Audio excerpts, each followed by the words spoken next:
ខ្ញុំឲ្យបង150,000នាងឯងនៅយល់សពទៀតហើយគ្រូសាខ្ញុំជាអ្នកទិញ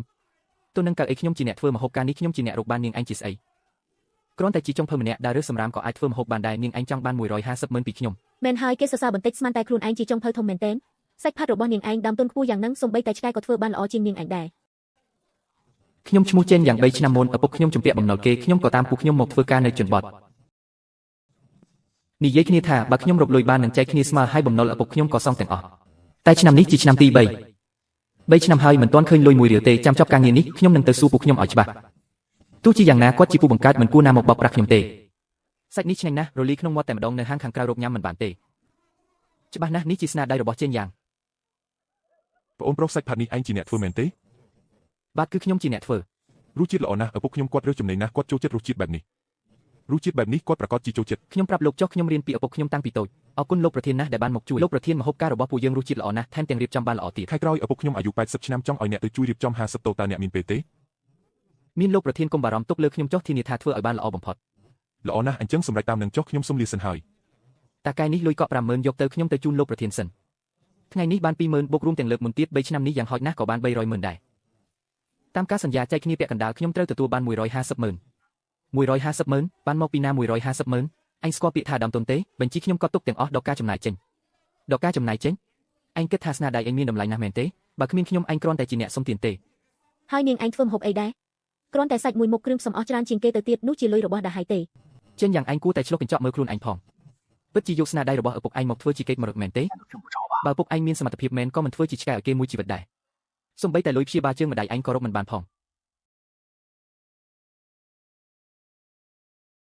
ឯងនិយាយស្អី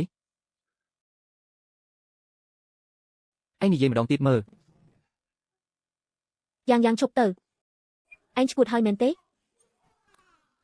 ម៉ែកុំខត់ខ្ញុំគាត់ជាឪពុកខ្ញុំថាជាមនុស្សអាយុខ្លីជាម៉ែថាជាមនុស្សខ្វិនពិតមាត់ឯងចង់ធ្វើអីវាគេហើយថ្ងៃស្អែកពួកយើងបានអីស៊ី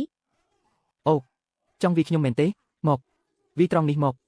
តែហើយយ៉ាងគេខឹងច្រឡោតទេកុំប្រកាន់នឹងគេអីខ្ញុំសុំទោសជំនួសគេផងម៉ែពួកយើងមិនបានជំពាក់គាត់ទេយ៉ាងសុំទោសពួកអញភ្លាមលឿនឡើងម៉ែប្រាប់ឲ្យសុំទោសឯងចង់ឲ្យម៉ែស្លាប់មែនទេយ៉ាងមិនមែនពូចង់ថ្លែងទេពូចិញ្ចឹមឯងឲ្យឯងរៀនធ្វើម្ហូបឥឡូវឯងចង់បាន150,000ពីពូបើគ្មានពូដាហៃទេសំបីតែចង្ក្រានបាយក៏ឯងមិនស្គាល់ផងមែនហើយពិតជាមនុស្សរមើលគុណមែនត្រូវហើយដាហៃនិយាយត្រូវគឺពួកយើងមិនដឹងគុណបានហើយឃើញមុខបងស្រីខ្ញុំមិនប្រកាន់នឹងក្មេងទេ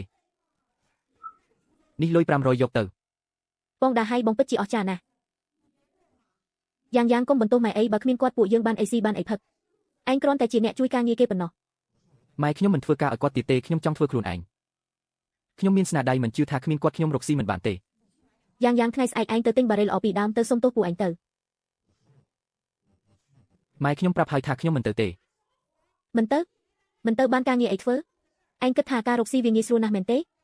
ចានឆ្នាំងស្លាបព្រាមិនត្រូវប្រើលុយទិញទេហើយគេជួយយើងធ្វើម្ហូបព្រោះចង់បានភាពអធិកអធមឯងម្នាក់ឯងសំបីតែអ្នកជួយក៏គ្មានផងតើអ្នកណាគេជួយឯងខ្ញុំអាចចាប់ផ្ដើមពីតូចទៅ10 20តូចខ្ញុំម្នាក់ឯងអាចធ្វើបានទៅ10 20តូចរកលុយបានប៉ុន្មានទៅពួកឯងនោះជាមួយធំរាប់សិបតែឯណោះយ៉ាងម៉ែសុំអង្វរែងហើយអនក្បាលមិនខូចខាតទេម៉ែរស់នៅបែបនេះមួយជីវិតហើយម៉ែដឹងទេថាថ្ងៃនេះគាត់និយាយអីខ្លះគាត់ជាឪពុកថាអាយុខ្លីជាម៉ែថាខ្វិនពាក្យទាំងនេះម៉ែទ្រាំស្ដាប់បានដែរឪពុកឯងកាលនោះក៏រឹងរូសបែបនេះដែរចុងក្រោយលទ្ធផលទៅជាយ៉ាងណាអញ្ចឹងម៉ែចង់ឲ្យខ្ញុំធ្វើជាឆ្កែឲ្យគេ6ជីវិតមែនទេម៉ែខ្ញុំមិនចង់ឲ្យម៉ែរងទុក្ខដោយសារគេទៀតទេគឺម៉ែគ្មានសមត្ថភាពការពារកូនមិនបានម៉ែខ្ញុំមិនបន្ទោសម៉ែទេខ្ញុំគ្រាន់តែចង់ឲ្យពួកយើងរស់នៅមានតម្លៃជាងនេះយ៉ាងឯងគិតច្បាស់ហើយមែនទេ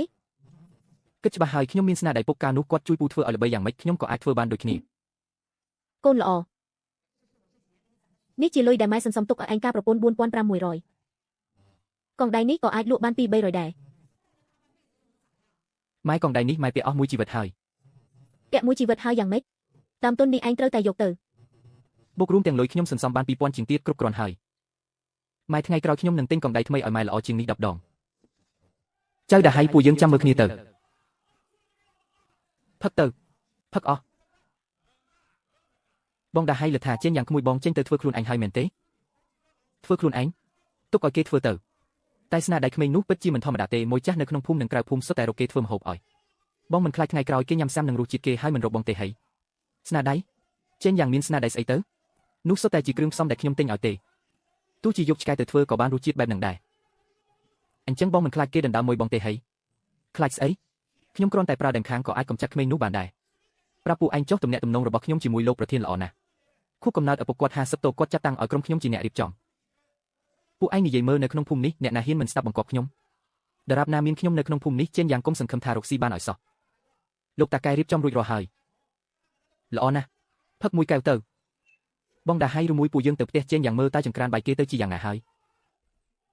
ទៅមិនក៏មិនទៅថ្ងៃនេះខ្ញុំនឹងទៅជួបចេញយ៉ាងនោះម្ដង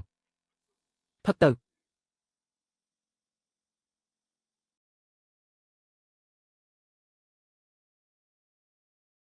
យ៉ាងលោកតាចៅលោកតាប្រឡងចប់ហើយមែនទេគួរតែរៀបចំពី3តដើម្បីអបអរសាទរ ទេមិនបាច់ទេ អូលោកតាឈរនៅទីនេះធ្វើអីមកជួបក្មួយប្រុសខ្ញុំមែនទេ គ្មានទេខ្ញុំគ្រាន់តែដើរកាត់ទីនេះទេនៅក្នុងផ្ទះកំពុងដាំទឹក ចេញចង្ក្រានបាយអូយឈ្មោះពីរុះណាស់បើកបាន3ថ្ងៃហើយមែនទេមិនក៏គ្មានមនុស្សម្នាក់អញ្ចឹងដឹងថាហេតុអ្វីទេព្រោះឯងចេះតែធ្វើម្ហូបពី3មុខគ្មានប្រយោជន៍ទេការរៀបចំម្ហូបការគឺត្រូវការទំនាក់ទំនងត្រូវការមួយរបស់ទាំងនេះឯងមានទេមាននៅមិនទាន់អស់ចិត្តទៀតមែនទេឃើញទេនេះជាលុយកក់ពីលោកប្រធាន 20000 រៀលពេញការងារធំបែបនេះឯងសំបីតែយកសប្បុរសក៏មិនហ៊ានផងដូច្នេះឈប់គិតទៅបើគ្មានការជួយជ្រោមជ្រែងពីខ្ញុំទេឯងគ្មានតម្លៃអីទេពូនិយាយត្រូវហើយក្មេងល្អដឹងខុសត្រូវហើយមែនទេទៅកុំនៅខាត់ពេលទៀតលោកប្រធានកំពុងរងចាំពួកយើង យ៉ាងគាត់ពិតជាដាច់ចិត្តមិនទុកផ្លូវរស់ឲ្យពួកយើងមែន ម៉ែមិនអីទេគាត់មិនឲ្យអ្នកក្នុងភូមិមករកយើងពួកយើងក៏មិនធ្វើការឲ្យអ្នកក្នុងភូមិដែរស្នាដៃនេះធ្វើឲ្យអ្នកណាញ៉ាំក៏ដូចគ្នាដែរគង់តែមានអ្នកស្គាល់តម្លៃទេយកស្នាដៃខ្ញុំទៅអួតគាត់ពិតជាគិតថាខ្លួនឯងមានសមត្ថភាពមែនលោកប្រធានខួបកំណើត80ឆ្នាំម្ហូបការនេះជារបស់អ្នកណាពិតជាមិនទាន់ដឹងទេយ៉ាងម៉េចហើយបងម្ហូបថ្ងៃនេះមិនត្រូវមាត់មែនទេ អញមើលសាច់នេះទៅស្វិតដូចឈើអញ្ចឹងគ្មានរសជាតិសាច់បន្តិចសោះខ្ញុំប៉ុន្មានថ្ងៃនេះតែងតែគិតរសជាតិសាច់ផាត់ពី3ថ្ងៃមុនអញជួយប្រាប់ខ្ញុំបន្តិចមើលតើរសជាតិបែបណា គឺទឹកជ្រលក់មានពណ៌ក្រហមប្រើចង្កឹះចាប់ទៅគឺទន់ល្មើយដាក់ក្នុងមាត់មិនបាច់ទំពាក៏លីដែរពេញដោយរសជាតិសាច់ មិនបាច់និយាយទៀតទេថ្ងៃស្អែកនាំខ្ញុំទៅភូមិបារុកមិនបានរសជាតិបែបនេះទេខ្ញុំមិនព្រមឡើយ បាទលោកប្រធានចង់ភៅនៅទីនោះមែនទេលោកតាកែមិនសូវមិញគេទៅទិញអីអញមិនបានខត់គេទេហីបងធំបានបញ្ជាឲ្យអ្នកណាហ៊ានលក់ឲ្យគេត្រូវឲ្យគ្មានអ្នកលក់គ្រឿងផ្សំឲ្យគ្មានអ្នកមករកគេយកអីមកប្រកួតជាមួយខ្ញុំបងធំម្ហូបពិតជាគ្មានបញ្ហាមែនទេសាច់ផាត់នោះខ្លាចអីខ្ញុំធ្វើម្ហូបជាង20ឆ្នាំហើយសាច់ផាត់មួយមុខធ្វើមិនបានទុកឲ្យគេនៅទីនោះទៅទុកឲ្យគេដាច់ពូស្លាប់ទៅ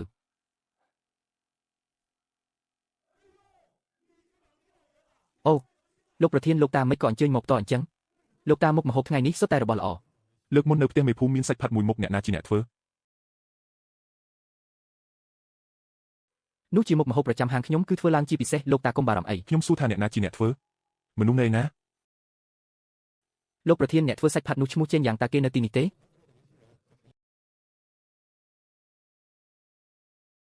លោកតាសាច់នោះពិតជាមុខម្ហូបប្រចាំហាងពួកយើងមែនអ្នកណាធ្វើក៏ដូចគ្នាដែរខ្ញុំនឹងចាត់ចែងចុងភៅល្អបំផុតជូន ខ្ញុំចង់បានរសជាតិមិនមែនការចាត់ចែងរបស់អញទេអាម្នាក់ឈ្មោះចេញយ៉ាងនោះនៅទីណា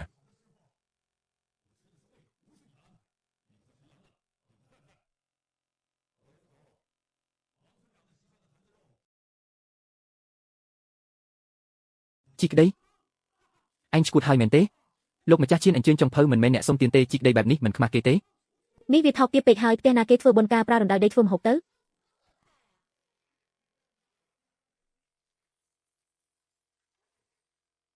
មិនក៏នៅទីធ្លីក្រោយមានរណ្ដៅដីអញ្ចឹងនេះជាស្នាដៃរបស់គ្រូណាលោកម្ចាស់ជៀនគឺខ្ញុំសូមលោកមេដារងចាំបន្តិចនេះជាក្លិនអីហ្នឹងក្រអូបខ្លាំងណាស់លោកម្ចាស់ជៀនលោកសាកល្បងប្រេលោតកំផែងរបស់ខ្ញុំនេះទៅគ្រឿងផ្សំល្អចំអិនដោយចង្ក្រានធំចាំបន្តិចខ្ញុំសាកល្បងដែលកាយចេញពីដីនេះសិននេះសាច់ផុយរលួយស្រួលទំពាណាស់នេះទើបជាម្ហូបពិតប្រាកដ គ្រឿងផ្សំរបស់អញល្អពិតមែនប៉ុន្តែរសជាតិមិននៅលើផ្ទៃទេជាខ្លាញ់ច្រើនពេកមិនស្មើនឹងស្នាដៃពិតរបស់គ្រូតូចម្នាក់នេះទេការជប់លៀងនេះខ្ញុំប្រគល់ឲ្យថៅកែចិនហើយ អរគុណលោកម្ចាស់ជៀនដែលទុកចិត្តឈិនយ៉ាងអញចាំមើលទៅរឿងមិនធំទេថ្ងៃស្អែកថ្ងៃត្រង់ភូមិគឺជៀនរៀបចំការឈិនយ៉ាងធ្វើជាមេចុងភៅខ្ញុំចង់ឲ្យពួកឯងទៅបង្កការរំខានរបៀបម៉េចបន្លំខ្លួនធ្វើជាភ្ញៀវចូលរួមការរងចាំពេលរៀបចំទៅពេញពួកឯងក្រឡាប់តោវាចានឆ្នាំងបង្កឲ្យកាន់តែធំកាន់តែល្អ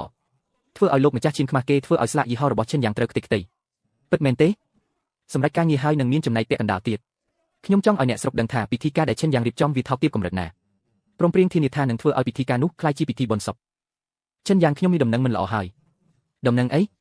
ចៅតាហើយនឹងពួកវាដើរប្រមូលមនុស្សក្បាលខូចពីក្រៅភូមិខ្ញុំស៊ើបដឹងថាពួកវាជាអ្នកដើរបង្កការរំខានយកលុយពួកវាមិនមែនចង់បង្កការរំខានក្នុងពិធីការរបស់ភូមិគ្រឹះឈានទេដឹងវាដឹងថាប្រកួតចាញ់ហើយប្រាវិធីត្រង់មិនកើតក៏ប្រាវិធីខ្វប់អញ្ចឹងយើងប្រាប់ភូមិគ្រឹះឈានទៅនិយាយគ្មានភស្តុតាងភូមិគ្រឹះឈានប្រហែលជាមិនជឿម្យ៉ាងទៀតបើផ្អើលដល់ពួកវាបដូរពេលបង្កការរំខានយើងរឹតតែពិបាកការពារចុះត្រូវធ្វើម៉េចថ្ងៃនោះមានភ្ញៀវច្រើនណាស់បើបង្កការរំខានមែនមិនល្អមើលទេវាចង់ក្រឡាប់តោអញ្ចឹងយើងកុំឲ្យវាធ្វើចលនាកើតមានន័យថាម៉េចស៊ុនស៊ីហ្វូប្រាប់ពូឡៅថ្ងៃនោះការរៀបចំម្ហូបយើងត្រូវកែប្រែបន្តិចខ្ញុំមានវិធីមួយអាចឲ្យពួកវាលេចមុខហើយក៏ឲ្យពួកវាខាតបង់ទាំងសងខាង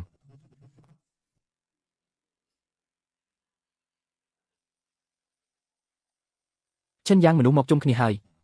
តោះអញមើលបីតុកខាងកើតនោះម្នាក់មិនទាន់កាន់ចង្កឹះទេភ្នែកសម្លឹងមើលទៅធំរហូត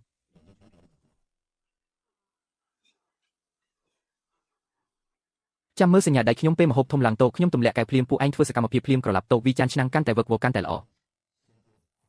ញាតិមិត្តទាំងអស់គ្នាថ្ងៃនេះកូនស្រីខ្ញុំរៀបការអរគុណអ្នករាល់គ្នាដែលផ្ដល់កិត្តិយសតោះផឹកមួយកែវ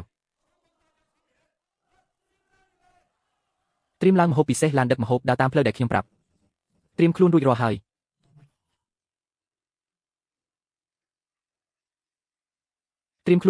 ចាំមើលសញ្ញាខ្ញុំក្រឡាប់ប្រញាប់ក្រឡាប់ទៅខ្ញុំចង់ឃើញឈិនយ៉ាងវិនាសអន្តរាយ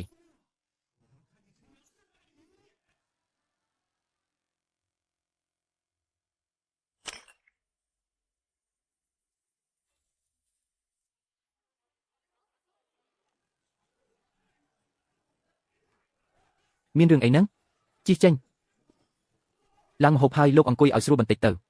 ឡាននេះជាប់គាំងហើយទៅមុខមិនរួចទេសូមអ្នករាល់គ្នាកុំយល់ច្រឡំថ្ងៃនេះពិធីការនេះមានអ្នកមិនចង់ឲ្យយើងញ៉ាំស្រួលបួទេថៅកែឈិននេះមានន័យថាម៉េចលោកម្ចាស់ឈានលោកមើលភ្ញៀវបីតោនោះទៅពិធីការចាប់ផ្ដើម1 ម៉ោងហើយពួកវាមិនទាន់ប៉ះចង្កឹះទេគិតតែពីសម្លឹងមើលសកម្មភាពរបស់លោកតើមានភ្ញៀវឯណាដែលមកស៊ីការមិនស៊ីមិនផឹកគិតតែពីសម្លឹងមើលម្ចាស់ផ្ទះបែបនេះឯងនិយាយឈួតអីហ្នឹងពួកយើងមកស៊ីការតើស៊ីការមែនទេចុះរបស់ដែលលាក់ក្នុងហោប៉ៅពួកឯងនេះជាអ្វីនេះមិនមែនមកស៊ីការទេនេះមកសម្លាប់មនុស្សតើចង្រៃណាស់ចាប់ពួកវាទុកឲ្យអស់និយាយមកនរណាប្រើពួកឯងមកបង្កការរំខានក្នុងពិធីការនេះគេឲ្យលុយពួកឯងប៉ុន្មានគ្មានអ្នកណាប្រើទេនៅមាត់ទ្វារភូមិគ្រឹះឈានមានដំឡើងកាមេរ៉ាសុវត្ថិភាពសកម្មភាពពួកឯងចូលមកយកលុយគឺថតបានទាំងអស់តើចង់និយាយដោយខ្លួនឯងឬចង់ឲ្យប៉ូលីសសួរគឺចៅតាហៃឲ្យលុយពួកយើងឲ្យពួកយើងមកបង្កការរំខានអូគឺចៅតាហៃសោះចៅតាហៃអញធ្វើហួសហេតុពេកហើយ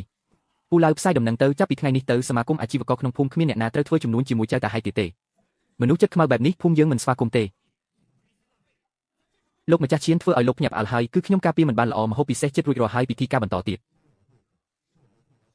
ល្អណាស់ក្មេងម្នាក់នេះជួបរឿងមិនស្លន់ស្លោកម្រមានណាស់លើកនេះខ្ញុំមើលមនុស្សមិនខុសទេចៅតាហៃអញធ្វើហួសហេតុពេកហើយសមាគមអាជីវករក្នុងភូមិគ្មានអ្នកណាត្រូវធ្វើចំនួនជាមួយវាទៀតទេ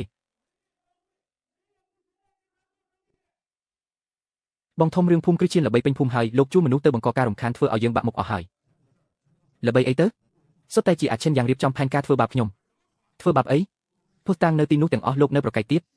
សមាគមអាជីវករបិទផ្លូវលោកហើយទៅមុខទៀតគ្មានអ្នកណាធ្វើចំនួនជាមួយលោកទេហាងស្រាក៏បើកមិនកាត់ដែរចុះលុយឈ្នួលពួកយើងលោកគិតយ៉ាងម៉េចគិតលុយឈ្នួលពេលនេះហ្នឹងលុយឈ្នួល2 ខែនេះលោកជំពាក់មិនព្រមឲ្យថ្ងៃនេះត្រូវតែទូទាត់ឲ្យច្បាស់លាស់ខ្ញុំខ្វះខាតលុយកាក់ចាំពី3 ថ្ងៃទៀតលោកមានលុយជួលពួកក្បាលខូចចុះលុយឈ្នួលពួកយើងលោកគ្មានលុយឲ្យទៅវិញបងចាងពួកយើងធ្វើការជាមួយគ្នាជាច្រើនឆ្នាំលោកមិនអាចធ្វើដាក់ខ្ញុំបែបនេះទេធ្វើការជាច្រើនឆ្នាំលោកកាត់លុយពួកយើងប៉ុន្មានដេញបងប្អូនចាស់ចេញប៉ុន្មានអ្នកហើយឈិនយ៉ាងរៀបចំក្រុមការងាររកលុយបានចែកគ្នាស្មើគ្នាមិនដែលជំពាក់ទេដើរតាមលោកតើយើងបានអី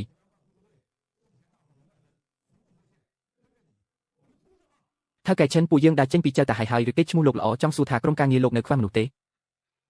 ស៊ុនស៊ីហ្វូធ្លាប់និយាយថាក្នុងភូមិមានចុងភើពពូកែច្រើនណាស់គ្រាន់តែដើរតាមមនុស្សខុសពួកលោកព្រមមកខ្ញុំស្វាគមន៍ជានិច្ចនៅតែជាថៅកែឈិនចិត្តទូលាយដើរតាមចៅតាហៃភ័យខ្លាចរាល់ថ្ងៃដើរតាមលោកទើបមានអារម្មណ៍កក់ក្ដៅនិយាយឲ្យច្បាស់ជាមុនខ្ញុំនៅទីនេះរកបានច្រើនចែកច្រើនរកបានតិចចែកតិចកណេឲ្យបើកចំហតាមស្នាដៃតាមកម្លាំងគ្មានអ្នកណាបានច្រើនជាងគ្មានអ្នកណាត្រូវខាត់បងឡើយគ្រាន់តែសម្ដីមួយម៉ាត់នេះខ្ញុំបងចាំងនឹងដើរតាមលោកអស់មួយជីវិតយ៉ាងស៊ឺឯងយកមនុស្សទាំងអស់នោះមកខាងឯងអស់ហើយ ម៉ែគាត់នេះគឺកំពុងតែកាត់ផ្ដាច់ឫសគល់របស់ខ្លួនឯងបន្តិចម្ដងហើយ បងតាហើយហាងក៏បើកមិនកើតលុយក៏ចិត្តអស់ហើយលោកនៅមើលសៀវភៅចាស់នេះធ្វើអីទៀត រកឃើញហើយ នេះជាអ្វី ជាសៀវភៅមុខម្ហូបរបស់ឪពុកចិនយ៉ាងកាលពីមុនពេលគាត់ជាធ្ងន់ខ្ចីលុយខ្ញុំមិនអោយក៏យកសៀវភៅមុខម្ហូបនេះមកបញ្ចាំនៅលើនេះមានកត់ត្រាមុខម្ហូបពិសេសជាច្រើន សៀវភៅមុខម្ហូបចាស់នឹងមានប្រយោជន៍អី មានប្រយោជន៍ធំណាស់ខ្ញុំមើលថាមានថៅកែសុនមកពីទីក្រុងបើកហាងអាហារខ្សែសង្វាក់កំពុងតែរកមេផ្ទះបាយដែលមានរូបមន្តបុរាណខ្ញុំយកសៀវភៅនេះទៅប្រាប់ថាជារូបមន្តប្រចាំត្រកូលរបស់ខ្ញុំបោកយកលុយគាត់មកវិនិយោគខ្ញុំនឹងអាចងើបឡើងវិញបាន តែនេះជារបស់ឪពុកឈិនយ៉ាងតើ គ្មានភស្តុតាងទេអ្នកណាដឹងជារបស់អ្នកណាខ្ញុំនឹងផ្សាយដំណឹងទៅក្រៅទៀតថាស្នាដៃរបស់ឈិនយ៉ាងទាំងអស់គឺលួចរៀនពីត្រកូលចៅរបស់យើងបាច់ទឹកកខ្វក់ដាក់លើខ្លួនវាពួកលោកមិនដឹងទេស្នាដៃរបស់ឈិនយ៉ាងទាំងអស់គឺលួចរៀនពីសៀវភៅមុខម្ហូបប្រចាំត្រកូលចៅរបស់យើងកាលពីមុនសោះមិនអាចទេដឹងថៅកែឈិនស្នាដៃល្អណាស់តើរូបមន្តប្រចាំត្រកូលចៅរបស់យើងផ្ទេរមកជាច្រើនចំនួនហើយឪពុកវាពីមុនគ្រាន់តែជាអ្នកជួយការងារខ្ញុំទេលួចរៀនស្នាដៃឥឡូវខ្លាចជាថៅកែធំគ្មានគុណធម៌សោះពិតជាមានរូបមន្តប្រចាំត្រកូលមែនណាហេមើលចុះអក្សរខ្មៅលើក្រដាសថ្ងៃក្រោយថៅកែសុនមកពីទីក្រុងខ្ញុំនឹងបង្ហាញស្នាដៃផ្ទាល់ឲ្យពួកលោកបានបើកភ្នែកមើលអ្នករាល់គ្នាថ្ងៃនេះខ្ញុំចៅតាហៃនឹងបង្ហាញស្នាដៃរូបមន្តប្រចាំត្រកូលរបស់ខ្ញុំគឺទី8មុខអូរូបមន្តប្រចាំត្រកូលផងខ្ញុំចង់ធ្លាក់មើលណាស់ពណ៌សម្បូរពិតជាមិនអន់ទេថៅកែសុនលោកសាកល្បងមើលរសជាតិនេះគ្មានពីទេក្នុងភូមិឆ្ងាញ់ម្ហូបនេះបើធ្វើជាម្ហូបប្រចាំហាងច្បាស់ជាល្បីមិនខានប៉ុន្តែថ្ងៃនេះខ្ញុំចង់លាតត្រដាងមនុស្សម្នាក់ស្នាដៃរបស់ឯងគឺលួចរៀនពីសៀវភៅមុខម្ហូបប្រចាំត្រកូលចៅរបស់យើងមែនទេថ្ងៃនេះនៅចំពោះមុខថៅកែសុននិងអ្នករាល់គ្នាឯងនិយាយឲ្យច្បាស់មកសៀវភៅមុខម្ហូបនេះពិតជារបស់ត្រកូលចៅមិនមែនទេគឺជារបស់ត្រកូលឈិនរបស់យើងឯងនិយាយមួយបង្កាច់គេថៅកែសុនលោកយកថាមុខម្ហូបទី8មុខនេះរសជាតិយ៉ាងម៉េចដែរមិនអន់ទេឆ្ងាញ់ណាស់ឆ្ងាញ់គឺឆ្ងាញ់ហើយតែថៅកែសុនលោកមានអារម្មណ៍ថាក្នុងពោះរៀងណែនឈឺតិចទេមិនក៏លោកដឹងពួកខ្ញុំឥឡូវនេះរៀងមិនស្រួលពិតមែនខ្ញុំក៏អីចឹងដែរញ៉ាំហើយមានអារម្មណ៍ថាណែនពោះខ្លាំងណាស់ខ្ញុំក៏អីចឹងដែរម្ហូបនេះមានបញ្ហាអីទេដឹងថៅកែឈិនលោកនិយាយមកមើលតើទីនេះមានបញ្ហាអីទៅលោកពូសៀវភៅមុខម្ហូបក្នុងដៃលោកមានតែពាក់កណ្ដាលមែនទេផ្នែកខាងក្រោយបាត់អស់ហើយអ្នកណាថានេះជារូបមន្តពេញលេញប្រចាំត្រកូលរបស់ខ្ញុំមុខម្ហូបទី8មុខនេះត្រូវប្រើគ្រឿងផ្សំ8មុខផ្សំគ្នាផ្នែកខាងមុខសរសេរពីគ្រឿងផ្សំតែផ្នែកខាងក្រោយដែលសំខាន់សរសេរពីគ្រឿងផ្សំណាខ្លះដែលជុំគ្នាមិនអាចដាក់ចូលគ្នាបានលោកគ្មានផ្នែកខាងក្រោយធម្មជាតិតែមិនដឹងហើយល្អណាស់ចៅតាហៃឯងយកមុខម្ហូបដែលមានបញ្ហាមកបោកប្រាស់ខ្ញុំបើខ្ញុំយកមុខម្ហូបនេះទៅបើកហាងមានបញ្ហាឡើងមិនខូចឈ្មោះហាងខ្ញុំអស់ទេថៅកែសុនលោកស្ដាប់ខ្ញុំពន្យល់នេះជាការចៃដន្យទេមិនមែនចៃដន្យទេគឺលោកមិនយល់ពីមុខម្ហូបនេះតតែសោះរៀនបានតែសម្បកក្រៅឯងនិយាយមួយបង្កាច់គេឯងមានភស្តុតាងអីបញ្ជាក់ថាសម្ដីឯងជានិយាយពិតងាយស្រួលណាស់ម្ចាស់ពិតប្រាកដនៃសៀវភៅមុខម្ហូបនេះគឺឪពុករបស់ខ្ញុំរូបមន្តពេញលេញខ្ញុំចាំក្នុងចិត្តតាំងពីតូចលោកពូធ្វើគឺកំណែដែលមានបញ្ហាធ្វើឲ្យឈឺពោះពេលនេះខ្ញុំនឹងបង្ហាញការធ្វើទី8មុខដែលមិនប៉ះពាល់ដល់សុខភាពឲ្យអ្នករាល់គ្នាបានឃើញល្អខ្ញុំចង់មើលណាស់តើរសជាតិជនបទអាចឈរជើងនៅក្នុងទីក្រុងបានឬអត់វាបោកប្រាស់ទេលោកមិនមែនថាស្នាដៃខ្ញុំលួចរៀនពីលោកទេហេអីចឹងលោកមើលឲ្យច្បាស់ទៅតើអ្វីទៅជាស្នាដៃពិតប្រាកដរបស់ត្រកូលឈិនស្នាដៃនេះមិនដូចគ្នានឹងចៅតាហៃតតែសោះថៅកែសុនគ្រឿងផ្សំ8មុខនេះពេលដាក់ចូលឆ្នាំងមានមុនមានក្រោយភ្លើងមានខ្លាំងមានខ្សោយគ្រឿងផ្សំត្រូវមានក្លិនក្រអូបគ្រឿងទេសត្រូវដាក់តាមក្រោយខុសគ្នាបន្តិចរសជាតិនឹងខូចភ្លាមធ្វើពុតជាដឹងរឿងណាស់ក្លិនក្រអូបនេះក្រអូបជាងមុនឆ្ងាញ់ណាស់ថៅកែសុនលោកសាកល្បងមើលលើកនេះញ៉ាំច្រើនប៉ុណ្ណាក៏មិនឈឺពោះដែរនេះទើបហៅថាទី8មុខពិតប្រាកដរសជាតិឆ្ងាញ់ប្លែកមាត់ញ៉ាំហើយចង់ញ៉ាំទៀតមិនដូចអាមុននោះទេខុសគ្នាដូចមេឃនឹងដីថៅកែឈិនធ្វើគឺញ៉ាំទៅស្រួលខ្លួនណាស់មិនណែនពោះតតែសោះចៅតាហៃឯងយកមុខម្ហូបមានបញ្ហាមកបោកប្រាស់ខ្ញុំស្ទើរតែធ្វើឲ្យខ្ញុំខូចឈ្មោះហាងការវិនិយោគនេះខ្ញុំមិនឲ្យឯងមួយកាក់ឡើយថៅកែសុនលោកផ្ដល់ឱកាសឲ្យខ្ញុំម្ដងទៀតទៅឱកាសហេនៅក្នុងកិច្ចសន្យាសរសេរច្បាស់ណាស់បោកប្រាស់ត្រូវសងការខូចខាតរឿងនេះចាំខ្ញុំឲ្យមនុស្សមកគិតគូរជាមួយឯងថៅកែឈិនស្នាដៃល្អបែបនេះហាងអាហារខ្សែសង្វាក់របស់ខ្ញុំខ្វះលោកមិនបានទេពួកយើងសហការគ្នាទៅអរគុណថៅកែសុនដែលកោតសរសើរស្នាដៃនេះគឺឪពុកខ្ញុំទេឲ្យខ្ញុំគ្រាន់តែមិនចង់ឲ្យវាបាត់បង់ប៉ុណ្ណោះលោកពូរបស់ដែលលួចគេមកគង់តែជារបស់គេដែលទេមុខម្ហូបនេះលោកសំបីតែពាក់កណ្ដាលក៏រៀនមិនបានល្អដែរថៅកែឈិនហាងអាហារខ្សែសង្វាក់របស់ខ្ញុំបើកបាន8សាខាហើយខ្ញុំចង់អញ្ជើញលោកធ្វើជាប្រធានចុងភៅមុខម្ហូបទាំងអស់ប្រគល់ឲ្យលោកសម្រេច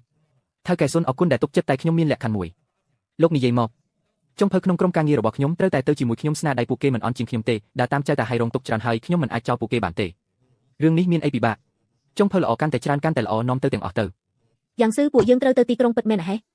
ម៉ែនៅក្នុងភូមិការងារចប់សពគ្រប់ហើយដល់ពេលត្រូវទៅកន្លែងធំជាងនេះហើយឈិនយ៉ាងហាងអាហារធំនៅទីក្រុងពួកយើងក៏អាចទៅធ្វើការបានដែរស៊ុនស៊ីហ្វូស្នាដៃពួកលោកទៅដល់ទីក្រុងក៏មិនចាញ់គេដែរពួកយើងមិនមែនទៅធ្វើការឲ្យគេទេគឺទៅធ្វើជាម្ចាស់ហាងដើរតាមលោកពិតជាមានអនាគតល្អមែនស្នាដៃធ្វើម្ហូបរបស់ខ្ញុំទៅដល់ទីក្រុងអាចប្រើការបានទេបានតើនៅទីក្រុងមានពិធីជប់លៀងច្រើនណាស់ការងារលោកធ្វើមិនអស់ទេ អីចឹងពេលណាពួកយើងចេញដំណើររៀបចំអីវ៉ាន់រួចរាល់ហើយទៅប៉ុន្តែមុននឹងទៅខ្ញុំត្រូវទៅក្នុងភូមិសិនទៅក្នុងភូមិធ្វើអីទៅអុជធូបឲ្យឪពុកខ្ញុំប្រាប់គាត់ថាស្នាដៃរបស់គាត់មិនបានបាត់បង់ទេពុកខ្ញុំមកមើលពុកហើយ លោកតាឲ្យយ៉ាងស៊ឺមានអនាគតហើយស្នាដៃរបស់លោកគេរៀនបានទាំងអស់ហើយថែមទាំងនាំទៅទីក្រុងទៀតផង ពុកកាលនោះពុកត្រូវគេបង្ខំរហូតគ្មានលុយព្យាបាលជំងឺសៀវភៅមុខម្ហូបក៏ត្រូវចែកតាហើយយកទៅរឿងទាំងនេះខ្ញុំជួយពុកយកមកវិញអស់ហើយចែកតាហើយពេលនេះគ្មានអ្នកណាសេពគប់ហាងស្រាក៏បិទសៀវភៅមុខម្ហូបក៏ខ្លាយជាគ្រឿងកំ pl ែងខ្ញុំមិនបានប្រើកណ្ដាប់ដៃទេគឺប្រើស្នាដៃដែលពុកបង្រៀនធ្វើឲ្យយើងមានមុខមាត់ឡើងវិញ លោកតាឲ្យលោកទេយ៉ាងស៊ឺមិនបានធ្វើឲ្យត្រកូលឈិនខ្មាស់គេទេ ពុកកុំបារម្ភស្នាដៃនេះលាក់ក្នុងចិត្តគ្មានអ្នកណាដណ្ដើមបានទេខ្ញុំនឹងធ្វើឲ្យមនុស្សកាន់តែច្រើនបានភ្លាក់រសជាតិដែលពុកបន្សល់ទុកឈិនយ៉ាងខ្ញុំរកឯងឃើញហើយពូស៊ូមានការអីមែនទេឯងមើលអ្នកទីក្រុងចូលចិត្តមកលេងក្នុងភូមិណាស់មកញ៉ាំបាយផ្ទះអ្នកស្រែភូមិយើងទឹកស្អាតភ្នំស្អាតខ្វះតែស្នាដៃធ្វើម្ហូបពិសេសស្នាដៃឪពុកខ្ញុំកើតចេញពីភ្នំនេះខ្ញុំមិនអាចគិតតែពីខ្លួនឯងភ្លេចភូមិកំណើតដែលចិញ្ចឹមខ្ញុំបានទេពិតមែនណាហេថៅកែសុនចំណាយលុយធំជួលចុងភើមកពីជនបទពី3នាក់ខ្ញុំចង់មើលណាស់តើមានស្នាដៃពិតប្រាកដអីខ្លះសម្ដីលោកនេះមានន័យថាម៉េចសុនស៊ីហ្វូកុំប្រញាប់គ្រូម្នាក់នេះមហូបទីក្រុងរាជជនបទគ្មានខ្ពស់គ្មានទាបទេមានតែរសជាតិប៉ុណ្ណោះពួកយើងមិនបាច់ប្រកែកគ្នាទេសាកល្បងធ្វើមួយមុខមើលលោកយកយ៉ាងម៉េចដែរសាកល្បងក៏សាកល្បងទៅខ្លាចអីនេះជាសាច់កំប៉ុងទឹកខ្លាក្លិនក្រអូបញ៉ាំទៅរលាយក្នុងមាត់ពិតជាមិនធម្មតាមែនសាច់របស់លោកឈិននេះក៏មិនអន់ដែរគ្រាន់តែរសជាតិរៀងធ្ងន់បន្តិចញ៉ាំពី3ម៉ាត់ទៅរៀងត្រលាន់នៅតែជាស្នាដៃរបស់គ្រូម្នាក់នេះឆ្ងាញ់ជាងនេះជាដោយសាររសជាតិស្រាលរបស់ពួកលោកមែនទេគ្រូឈិនសាច់របស់លោកភ្លើងល្មមពិតជាល្អណាស់បើបន្ថយផ្អែមបន្តិចបន្ថែមទឹកស៊ីអ៊ីបន្តិចរសជាតិនឹងកាន់តែឆ្ងាញ់លោកមិនសើចចំអកខ្ញុំទេហេអ្នកធ្វើការជាមួយគ្នាមិនមែនជាស្ត្រូវទេលោកនៅទីក្រុងច្រើនឆ្នាំស្គាល់រសជាតិច្រើនជាងខ្ញុំមុខម្ហូបជនបទរបស់ខ្ញុំក៏មានកន្លែងដែលលោកត្រូវប្រើការដែរពួកយើងរៀនសូត្រពីគ្នាធ្វើឲ្យហាងនេះកាន់តែល្បីមិនល្អទេហេខ្ញុំធ្វើការងារនេះ20ឆ្នាំហើយទើបតែជួបមនុស្សដូចលោកលើកដំបូងល្អខ្ញុំចោះចាញ់លោកហើយល្អនេះទើបដូចជាគ្រូសារតែមួយឈិនយ៉ាងផ្ទះបាយខាងក្រោយចាប់ពីថ្ងៃនេះទៅលោកជាអ្នកសម្រេចហើយម្នាក់នោះគឺលោកគ្រូហ្វាងជាអ្នករិះគន់ម្ហូបអាហារល្បីបំផុតនៅក្នុងទីក្រុងសម្ដីគាត់មួយម៉ាត់អាចធ្វើឲ្យហាងមួយល្បីខ្លាំងឬក៏វិនាសបានអញ្ចឹងយើងត្រូវតែយកចិត្តទុកដាក់ធ្វើម្ហូបហើយ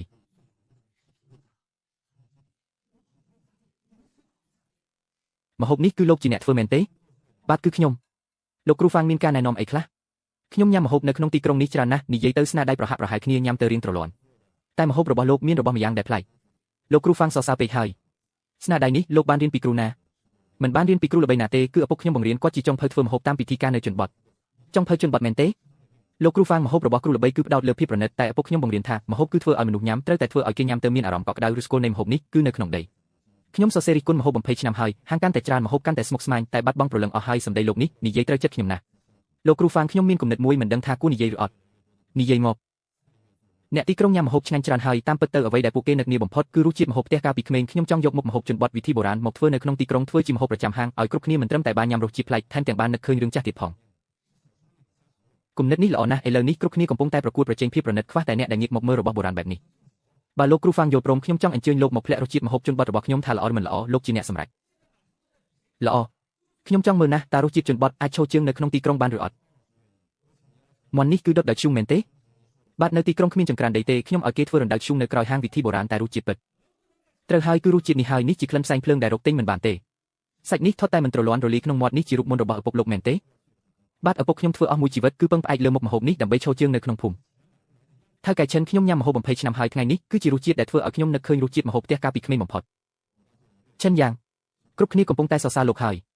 អូលោកគ្រូហ្វាងយល់ដឹងច្រើនម្ហូបនេះល្អមិនមែននៅលើភាពស្មុគស្មាញទេគឺនៅលើស្គររបស់វាបែបនេះហាងយើងច្បាស់ជាល្បីខ្លាំងមិនខានឈិនយ៉ាងយើងមានឱកាសហើយថៅកែសុនល្បីគឺជារឿងល្អហើយតែពេលនេះយើងរឹតតែមិនអាចធ្វើប្រហែលបានទេបើធ្វើមិនល្អខូចឈ្មោះហាងសម្ដីរបស់លោកគ្រូហ្វាងក៏ជួយយើងមិនបានដែរឈិនយ៉ាងមនុស្សច្រើនណាស់ផ្ទះបាយខាងក្រោយចិត្តទុកមិនជាប់ហើយរវល់ជារឿងល្អតើខ្ញុំថាយើងឆ្លៀតពេលនេះបើក10សាខាទៀតទៅថៅកែសុនកុំប្រញាប់ឱកាសល្អបែបនេះបើមិនចាប់យកទេនឹងហួសពេលហើយ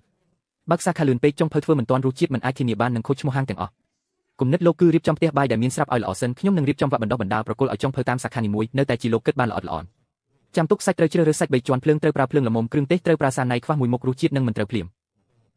លោកគ្រូសាណៃនេះពិបាករកទិញណាស់អាចប្រើរបបផ្សេងជំនួសបានទេមិនអាចទេម្ហូបដែលលួចកាត់បន្ថយគ្រឿងផ្សំបោកប្រាស់គេបានតែមួយពេលតែបោកប្រាស់អណ្ដាតគេមិនបានទេម្ហូបប្រចាំហាងយើងចូលជើងបានគឺដោយសារមិនបោកប្រាស់ភ្ញៀវលោកគ្រូលោកបង្រៀនអស់ពីចិត្តបែបនេះមិនខ្លាចពួកយើងរៀនចេះហើយដណ្ដើមការងារលោកទេហេ ស្នាដៃគឺសម្រាប់ទេមិនមែនសម្រាប់លាក់បាំងទេពួកលោកកាន់តែពូកែមហូបជនបទនេះកាន់តែល្បីខ្ញុំកាន់តែសប្បាយចិត្តឪពុកខ្ញុំកាលនោះស្នាដៃគាត់ស្ទើរតែបាត់បង់ទៅហើយពួកលោកគឺជានាំវាទេបន្តទៅទៀតចិនយ៉ាងជួយ